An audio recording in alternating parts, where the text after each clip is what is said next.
L'objectif du club des pilotes de processus est simple, clair.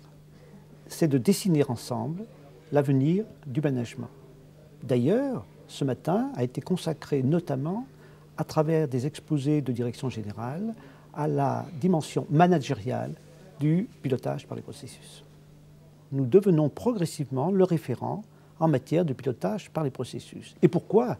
Tout simplement parce que nous sommes le seul club qui prend le pilotage par les processus dans toutes ses dimensions, à savoir la dimension managériale, la dimension organisationnelle et la dimension instrumentale. Je pense que le pilotage par les processus apporte à une organisation la chance de véritablement faire rentrer la qualité, le souci de la qualité, dans la réalité opérationnelle quotidienne de l'entreprise, de l'organisation quelle qu'elle soit. On ne peut pas séparer la mise en place d'une gestion par processus de la conduite du changement. Donc pour que ça marche, il faut que ça soit opérationnellement constaté au niveau de la clientèle et en particulier dans les agences.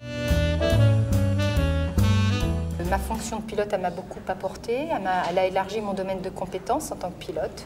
Je n'avais pas toutes ces compétences de coordination de projet et ça, c'est très important.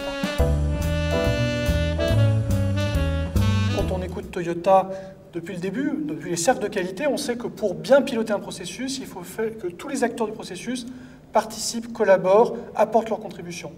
Simplement, ce n'est pas toujours facile. Et les outils 2.0 donnent une nouvelle façon plus simple et plus immédiate pour que tous les acteurs du processus collaborent ensemble. Le message que je voudrais laisser, c'est que cette orientation 2.0 dans la conduite des processus, ça n'est pas une option, c'est quelque chose qui va devenir obligatoire. Le pilotage par processus est un outil. Donc on peut piloter de toute une série de manières par les processus. Et en particulier, l'idée de piloter par les processus n'indique absolument pas le type d'objectif qu'on fixe au processus. Donc je crois que ces derniers temps, on a trop insisté sur des objectifs de réduction de coûts, des objectifs de logique financière, et pas assez sur l'intérêt des autres parties prenantes de l'entreprise, les collaborateurs, les clients, en partie oui, la société civile, et qu'il faut retrouver un équilibre dans tout ça. En gros, il faut remettre l'homme au centre du processus et pas seulement la logique financière.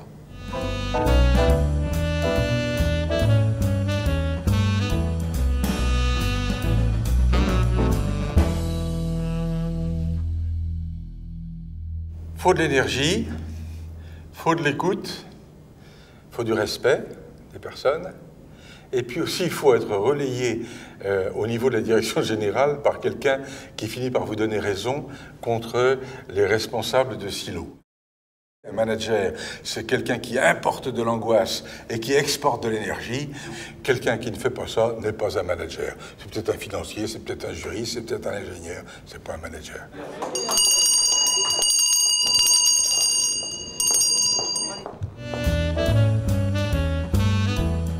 Moi je suis là depuis 9h, enfin depuis 9h, je trouve que c'est une excellente journée avec des intervenants de très très bon niveau qui nous ont parlé de choses très concrètes sur comment piloter le management, comment faire du vrai management en situation de crise.